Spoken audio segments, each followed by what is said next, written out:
Dear students and all my dear viewers, today we are going to start class 10 ICSE Geography and we are in the chapter Agriculture. Actually this is the third part, means today we will describe the cash crops, and among those cash crops we have to go through cotton, jute, mustard or any types of edible oils. So these things are very important among the cash crops. So first of all let us go through cotton. तो हम लोग पहले cotton को describe करते हैं. Cotton क्या चीज़ है? Cotton एक तरह से सबसे इम्पोर्टेंट फाइबर क्रॉप्स है इंडिया का. जितने भी फाइबर्स बनते हैं, जितने भी यानी क्लॉथ्स बनते हैं, सब में कॉटन का क्लॉथ अभी भी सबसे ज़्यादा पॉपुलर है. ये एक तरह से रॉ मटेरियल प्रोवाइड करता है कॉटन टेक्सटाइल इंडस्ट्री को. कॉटन कल्टीवेशन इतना इम्पोर्टेंट है कि अगर ये नहीं होगा तो टेक्सटाइल जो इंडस्ट्रीज़ है उसको रॉ मटेरियल ही नहीं मिलेगा. तो ये इंडस्ट्रियल डेवलपमेंट में भी काफ़ी हेल्पफुल होता है. पार्टीशन से पहले जब देश यानी यूनाइटेड था, यानी इंडिया के साथ पाकिस्तान और बांग्लादेश भी था, तो उस वक्त तो ढाका का जो मसलिन था, muslin was also to be known as the finest in the world. ये दुनिया में सबसे सुंदर फाइबर माना जाता था. इंडिया अभी भी यानी कॉटन प्रोडक्शन में बहुत ही इंपॉर्टेंट प्लेस रखता है. It ranks fourth in cotton production in the world. और दुनिया में जितना भी कॉटन है अगर देखें तो इंडिया का पोजीशन पूरे विश्व में चौथा पोजीशन है. यानी लगभग दुनिया में जितना कॉटन प्रोड्यूस होता है उसका 10% कॉटन सिर्फ इंडिया में होता है.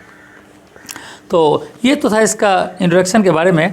और हम लोग यहाँ पर देखेंगे मेनली कि किस टाइप का सॉइल कॉटन कल्टीवेशन के लिए ज़रूरी है. तो स्टूडेंट्स को ये मालूम होना चाहिए कि कॉटन कल्टीवेशन के लिए जो बेस्ट सॉइल है वो है ब्लैक सॉइल, क्योंकि उसका नाम ही है. अगर कोई स्टूडेंट सुना तो इसको हम लोग ब्लैक कॉटन सॉइल भी कहते हैं. सो डीप ब्लैक सॉइल यानी जिसको हम रेगुर सॉइल कहते हैं वो बहुत ही इंपॉर्टेंट होता है इसके लिए. और ख़ास तौर पर इसके अलावा अगर देखें तो हम अदर में भी यानी एलुवियल सॉइल वगैरह में ग्रो कर सकते हैं, but the best is the regur soil. तो अब सवाल उठता है कि रेगुर सॉइल ही इसके लिए बेस्ट क्यों है. अगर ये सवाल आता है तो क्या लिखेंगे? तो इसके लिए हम लोग लिख सकते हैं कि ये मॉइस्चर रिटेनिंग कैपेसिटी ज़्यादा होती है ब्लैक सॉइल में और इसीलिए ब्लैक सॉइल इसके लिए ज़्यादा सुटेबल है. इसके अलावा हमने कहा एलुवियल सॉइल भी अगर है तो चल सकता है, रेड सॉइल भी चल सकता है, लेटराइट सॉइल भी चल सकता है, लेकिन ये सब सिर्फ यानी हो सकता है कल्टीवेशन, बट उतना उपयुक्त नहीं है. तो अगर सॉइल अगर पूछा जाए, अगर एक सॉइल का नाम आए तो ब्लैक सॉइल लिखेंगे, अगर 2 का आता है तो ब्लैक और एलुवियल लिखेंगे, 4 का आता है तो ब्लैक, एलुवियल, रेड और लेटराइट लिखेंगे. इसके बाद देखते हैं यहाँ पर क्लाइमेटिक कंडीशंस. क्लाइमेटिक कंडीशंस में यहाँ तक सवाल है कि कॉटन का जो प्लांट है उसके लिए जो क्लाइमेट चाहिए वो चाहिए mild climate, cool climate and preferably dry climate. Temperature 21 degree से लेकर और 27 डिग्री के बीच में रहे तो ज़्यादा अच्छा होता है कॉटन कल्टीवेशन. कॉटन कल्टीवेशन के लिए सबसे जो ज़रूरी चीज़ है वो है Frost free days and sunshine. So sunshine, plenty of sunshine is essential. इसके अलावा यहाँ पर दिन में गर्मी हो और रात थोड़ा थोड़ा ठंडा हो तो इसके लिए ज़्यादा डेवलपमेंट अच्छा होता है. इसका कॉटन का जो बॉल होता है वो ज़्यादा डेवलप करता है. तो ये इसके क्लाइमेटिक कंडीशन है. लेकिन फ्रॉस्ट बिल्कुल ही नहीं होना चाहिए और फ्रॉस्ट इसके लिए बहुत ही यानी डेंजरस होता है. टेम्परेचर कम से कम यानी यहाँ पर 20 डिग्री के नीचे बिल्कुल जाना ही नहीं चाहिए, 21 के ऊपर, क्योंकि 20 के नीचे जैसे ही टेम्परेचर जाता है ठंडा ज़्यादा होने लगता है, फॉग वगैरह आ जाता है. तो कम से कम 200 फ्रॉस्ट फ्री डेज इसके लिए ज़रूरी होता है. इसके बाद आता है रेनफॉल. जहाँ तक रेनफॉल का सवाल है, रेनफॉल इसको ज़्यादा दरकार नहीं होता. Moderate rainfall of 50 cm to 80 cm के बीच में अगर रेनफॉल रहे तो इसके लिए सूटेबल होता है. स्टैग्नेंट वाटर और एक्सेसिव रेन इसके लिए हार्मफुल होता है. ज़्यादा रेन में हम इसको सर्वाइव ये नहीं कर पाता है प्लांट. तो यह है इसका कैरेक्टरिस्टिक फीचर यानी इसका जो कंडीशन है, क्लाइमेटिक कंडीशंस, जिसमें हमने देखा इसका जो रेनफॉल है, इसके अलावा इसका जो क्लाइमेट है, इसके अलावा इसका जो टेम्परेचर है वो हमने देखा. सॉइल देखा.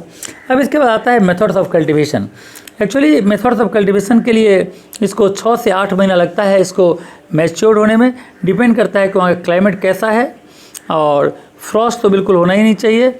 और पंजाब और हरियाणा में आमतौर पर इसे रबी क्रॉप के रूप में देखा जाता है, और पेनिनसुलर इंडिया में इसे खरीफ क्रॉप के रूप में ग्रो किया जाता है। इसका जो हम हार्वेस्टिंग करते हैं, और मोस्टली इसका जो होता है सीड्स आर सोन। इसका पहले देखें कल्टीवेशन कैसे होता है। इसका सीड जो होता है पहले हम लोग ब्रॉडकास्टिंग मेथड से या ड्रिलिंग मेथड से इसके सीड को हम लोग ज़मीन के नीचे ले जाते हैं, और बहुत ही जल्दी ये ग्रो हो जाता है। ग्रो होकर इसका प्लांट बनता है और आस्ते आस्ते मैच्योर हो जाता है। इसके अलावा आता है इसका जो हार्वेस्टिंग सीजन है। हार्वेस्टिंग सीजन यहाँ पर इसका जो पीकिंग होता है वो अक्टूबर में स्टार्ट हो जाता है।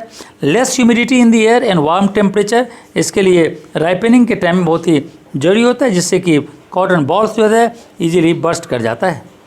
तो ये था यहाँ पर यानी कॉटन से जो कल्टीवेशन है उसका जो हार्वेस्टिंग है वो। कॉटन कल्टीवेशन में आमतौर पर इसका जो सबसे बड़ा प्रॉब्लम है वो है कि cultivation of the cash crop of cotton requires large some of investment. इसमें बहुत ज़्यादा पैसा का इन्वेस्टमेंट होता है। फार्मर्स जो होता है इस कल्टीवेशन में लगा रहता है, और उससे बहुत सारा सिक्योरिटी थ्रेट्स यानी लॉस होने का भी संभावना रहता है। Higher scale of investment is required in the areas, जैसे कि यानी इसके लिए यानी काफ़ी हेल्पफुल है। लेबर इसमें काफ़ी लगता है। फर्टिलाइजर्स का डिमांड काफ़ी ज़्यादा है इसमें, और कॉटन जो होता है इसका सीड भी काफ़ी महंगा होता है। तो ये सब किसान को ये प्रॉब्लम आता है। इसमें कई तरह के डिजीज़ भी लग जाते हैं। जहाँ तक इसका प्रोसेसिंग का सवाल है, after peeking the first step is ginning. Peeking के बाद पहला काम होता है गिनिंग। गिनिंग क्या होता है? कॉटन जो फाइबर होता है इसको हम लोग सेपरेट करते हैं from the raw material that is cotton, यानी कॉटन से उसके फाइबर को हम लोग अलग कर देते हैं। इस मेथड को हम कहते हैं ginning. In India it is mostly done by roller gins के द्वारा किया जाता है। And after separating the lint is tied in balls bales and sent to the cotton mills. फिर इसके बाद जब उसके कवर को हटा दिया जाता है तो फिर इसको इसका गट्ठर बनाया जाता है, गट्ठर बनाकर इसको यानी कॉटन मिल में भेज दिया जाता है for ripening and spinning into thread. तो इसके ये देखा। जहाँ तक इसके यूजेज का सवाल है, गिनिंग के बाद हम लोग क्या करते हैं, इसका तेल भी निकाला जाता है इसके कॉटन सीड से, और इसको यानी मेकिंग वनस्पति या मैर्गेरिन साबुन में भी इसका यूज़ किया जाता है। Residue is used as cattle feed, और इसका जो रेसिड्यू है वो गाय बैल को खिलाने में भी उसका यूज़ किया जाता है। अब देखते हैं इसका एरिया, किस एरिया में कॉटन कल्टीवेशन ज़्यादा होता है। ख़ास तौर पर अगर देखा जाए तो currently it is grown over 6% of the net sown area, that is Punjab, Maharashtra, Gujarat और हरियाणा।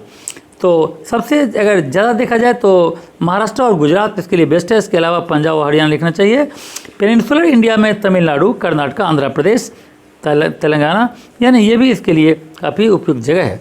पंजाब बहुत ही अच्छे क्वालिटी का यानी जो कॉटन है वो प्रोड्यूस करता है, long stapled cotton, and is the largest producer in India.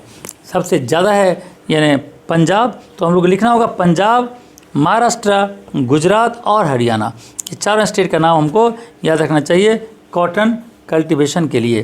तो इस तरह से यहाँ पर कॉटन का काम जो है वो ख़त्म हो गया। उसमें सारी चीज़ों को मैं डिस्क्राइब किया, क्लाइमेटिक कंडीशंस, उसका जो एरिया है, इसके अलावा इसके लिए जो मेथड्स ऑफ कल्टीवेशन है, हार्वेस्टिंग है, प्रॉब्लम्स है, इसके अलावा जो प्रोसेसिंग है और किस एरिया में, तो हर चीज़ यहाँ पर हमने डिस्क्राइब किया है कॉटन से रिलेटेड।